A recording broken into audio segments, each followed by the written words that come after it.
Bonjour la famille, j'espère que nous allons bien par la grâce de Dieu.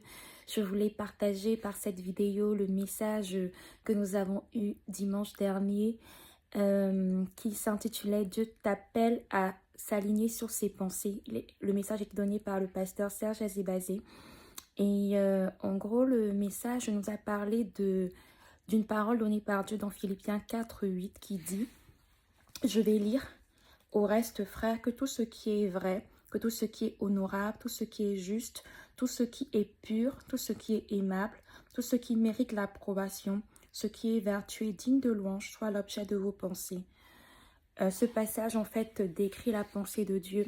Et Dieu nous invite justement à s'aligner, en fait, sur ses pensées.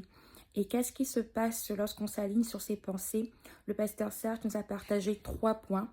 Le premier point, c'est que notre perspective change.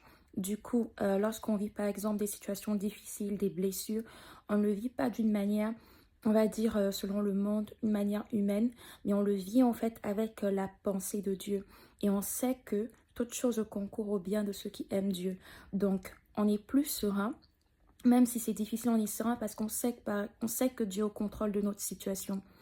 Le deuxième point, c'est notre personnalité change. Notre personnalité change parce que du coup, en fait, on manifeste le caractère de Dieu. Et le caractère de Dieu est tout ce qui est amour, paix, joie, foi, douceur, tempérance. Et chacun de nous, je ne sais pas quelle est la personne qui n'aimerait pas manifester ce caractère-là, aimerait manifester de la haine au lieu de l'amour. Donc en fait, en s'alignant sur les pensées de Dieu, c'est ce qui va sortir de nous. Et en troisième point, du coup, nos priorités changent. Nos priorités changent pour s'aligner à celles de Dieu. Et du coup, c'est là qu'on peut commencer à vivre les projets de Dieu pour lesquels Dieu nous a créés. Et qui dit vivre, en fait, les projets de Dieu pour lesquels Dieu nous a créés signifie finalement réussir sa vie parce que Dieu, en nous créant, avait un agenda pour chacun de nous. Cette parole était tellement merveilleuse. Je vous mets le lien en description dans la vidéo ou juste après dans les statuts. Je vous mets en tout cas le lien. Et ma prière, c'est qu'on puisse chacun de nous, que le Seigneur Jésus nous accorde la grâce, chacun de nous aligner sur ses priorités et finalement de vivre la vie pour laquelle il est mort à la croix pour nous. Et si tu ne connais peut-être pas encore Christ, si tu ne connais pas Jésus, si tu te demandes en fait qui il est, Dieu dit qu'il nous a tant aimés qu'il a donné son Fils unique pour chacun de nous, afin que quiconque croit en lui ne périsse point, mais ait la vie éternelle.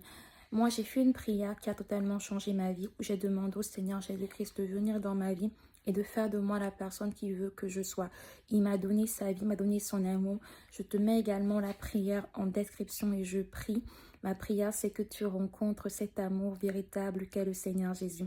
Je vais m'arrêter là. Je vous souhaite une excellente journée, semaine. Que Dieu nous bénisse. Peace, la famille.